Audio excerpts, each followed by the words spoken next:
Isinusulong ng mga bayan ng Infanta at General Lacar, Quezon na mapabilang sa Uplan Kontrabaha Program ng pamahalaan. Ang Uplan Kontrabaha ay isang National Flood Mitigation Initiative na inilunsad ng pamahalaan upang linisin ang mga daluyang tubig, mga ilog at pagtatanggal ng bara sa mga drainage system sa mga lugar na binabaha at naglalayong mabawasan ang pagbaha sa mga urban area at ihanda ang mahihinang komunidad sa panahon ng tag-ulan. Sa ilalim ng programa, ilan lamang ang mga lugar na natuoy, kabilang ang Metro Manila, Cebu, Bacolod at Iloilo. Ayon kay Infanta Mayor Lord Arnel Ruanto, ilan lamang nakabilang sa programa dahil sa nangyaring flood control controversy.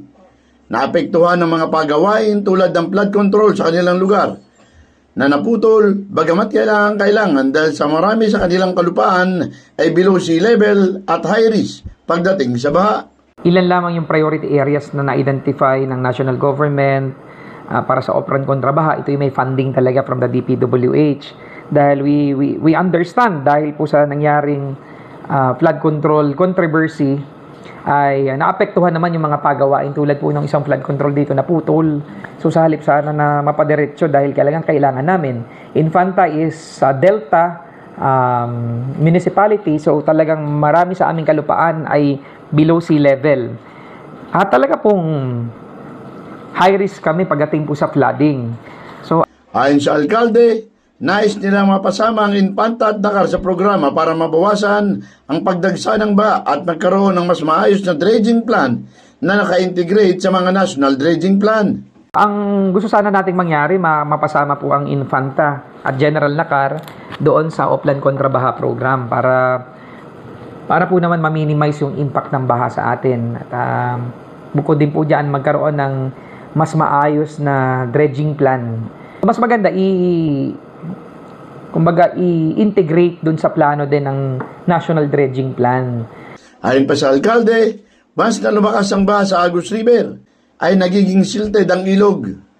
At ang tubig na nanggagaling sa General Lacar ay dumadagsa naman sa bayan ng Infanta. Once na lumakas po ang ulan dito sa Agus River, agad silted. So ang problema, nagiging silted, tumataas yung lupa sa parte ng General Lacar, rumurumbo yung tubig dito po sa bayan ng Infanta. So yung tinatawag naming siko, doon po ang pasok ng tubig. Kaya kami po yung binabaha doon sa area. Kaya ito yung pangunahing dahilan kung bakit nais nilang ipasok sa Uplan Kontrabaha ang kanilang bayan upang mapondohan ng national government dahil hindi kaya ng pondo ng lokal na pamahalaan. Kaya sa kasalukuyan, patuloy ang kanilang koordinasyon sa Department of Public Works and Highways. Kahapon, June 18, nagtungo si Infanta Mayor L.A. Ruanto kasama si General Lacar Mayor Pueda sa Central Office ng DPWH para ilatag o i-discuss ang naturang problema. Nagsagawa na rin ng field inspection ng mga kinatawan mula sa DPWH Regional Office 4A, DPWH Quezon First District Engineering Office, Bureau of Equipment, at mga site engineers bilang bahagi ng paghahanda para sa mobilisasyon ng amphibious excavator na ililipat mula General Lacar patungo sa Infanta. Tugon din ito sa una ng mungkahi ni Ruanto na magsagawa ng dredging sa kanilang lugar. and also the regional office, galing po dito kanina. Pinapasalamatan natin si regional director po natin dito sa Region 4A dahil nagpapavalidate na po sila. Tinitingnan po nila yung kalalagayan ng mga equipment na pwedeng magamit. At saka po yung mismong project itself.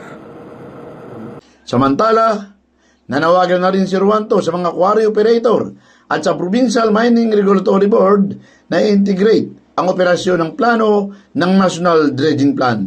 So ito yung pinapaunawa din natin sa ating mga tagapakinig na makatuwang din natin yung mga quarry operators. Talaga po may authorized quarry po operator dyan under po ng Provincial Mining and Regulatory Board o PMRB.